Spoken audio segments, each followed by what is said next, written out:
Greetings and salutations all, I.S. Anderson here once again, and today I'm going to be doing my discussion of Control by Lydia Kang. So, as stated before, this is going to be a very in-depth, going to tell you everything that's going to happen in the story. There will be a lot of spoilers, and by the end of this, if you don't already know everything, you're going to know everything by the end of this. So, this is pretty much just for the people who have already read it. So, just keep that in mind. And moving forward. First thing, let's go ahead and address the elephant in the room, namely the adamantium bone-laced elephant that's in the room. Control is just a watered-down version of the X-Men. And, to be fair, they do invite comparison. I think it'd be silly to say, oh, they're nothing alike. I mean, they do invite comparison. There is genetically altered people.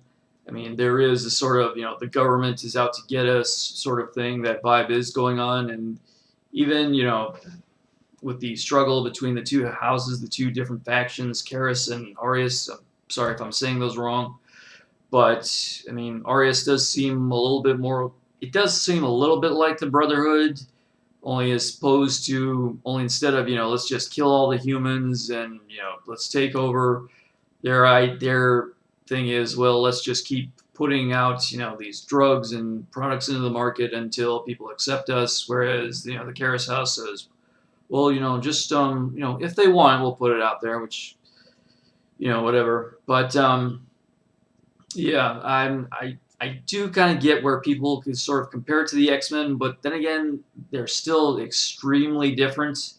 And I'm not just saying that because, the X-Men have, really cool powers, well, as, people in this book, I mean, the powers are kind of silly compared to the X-Men, but still, the thing you got to keep in mind about the X-Men is, first thing is, that was meant to be a comic book. It's a lot more action-oriented, a lot more Flash-oriented, a lot more, let's kick some ass and let's, there's a lot more emphasis on what the powers are because, that's what makes it cool.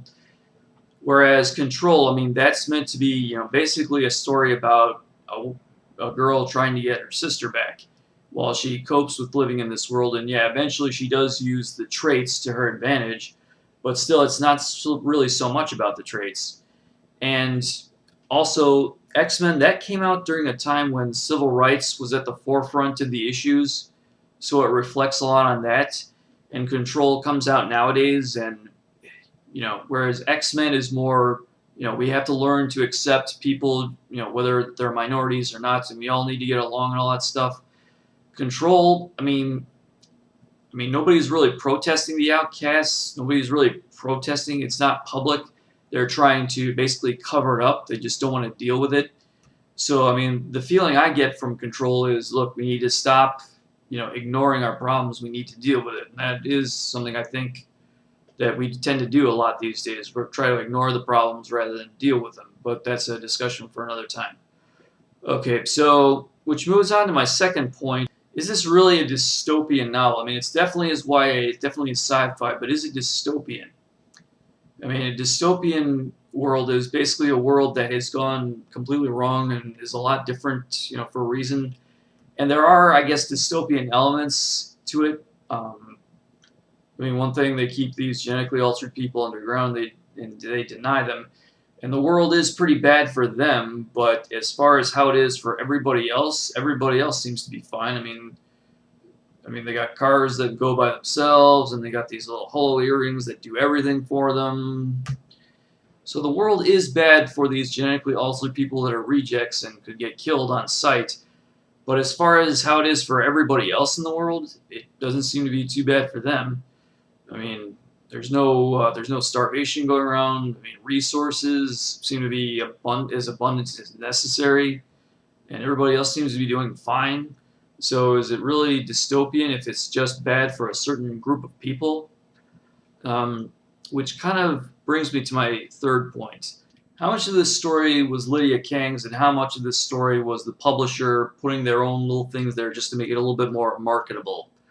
Now, I bring that up because as far as the dystopian thing goes, Zelia was saying something about all the states are separated now and they all have their own little rules and some have dress codes and all that stuff. So, I mean, this does seem to be different, but to me that felt a little bit tacked on. It's just like if she had never brought that up, it would have had absolutely no impact on the story whatsoever. And I was thinking, okay, did Lydia Kang really want the world to be like that, or did the publisher say, no, I think we need to make this a little bit dystopian because that's what's hot right now. So let's do some political thing. You know, all the states have dress code, or all the states have their own rules, set of rules, and some of them have dress codes, and some of them have this, some of them have that, and let's do that. And like I said, I mean, it wouldn't have made any difference if that had never even been brought up. Okay, and also I'm going to get into a little bit of the romance between Zelia and Sai here. I'll talk about Sai in a minute. Anyway, that their romance, it felt to me not so much forced, but it felt very generic. I mean, it was a typical, oh, look at him, you know, he's such a jerk and all that stuff, but he's just so gorgeous, I can't help it.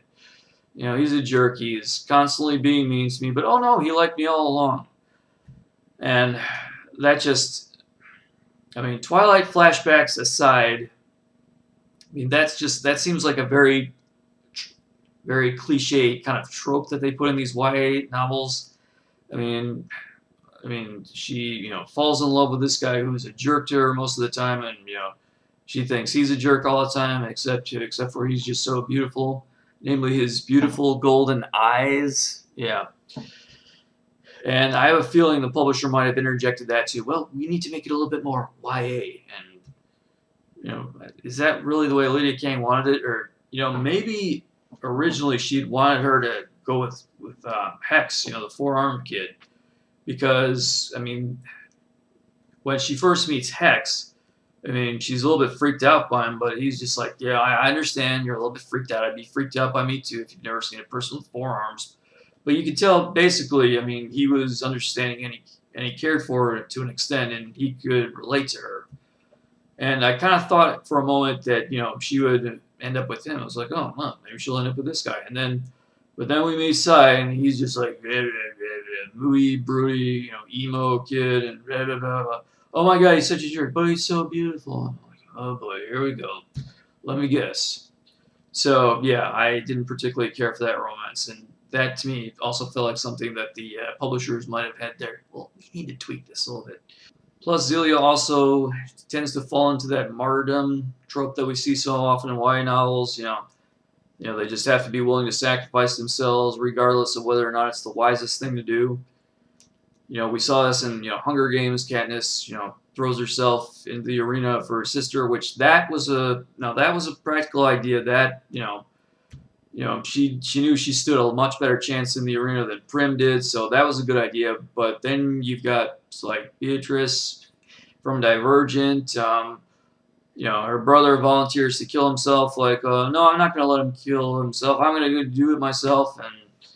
And also she goes and gives herself to, you know, the Erudites. So, you know, there's that. And there's just a lot of these YA females that are in martyrdom. And, of course, Zelia is no exception. You know, Zelia, don't give yourself over to them. You know, it's not a good idea. And she's like, okay, yeah, I won't do that. No, drug everybody and then go off, and, you know, and she's going to end up being their prisoner forever until Sai did what he did, which I'll get into in a moment. So yeah, there is that. But despite all this stuff, despite what you might be thinking, I did enjoy her as a character. I thought she had a good personality.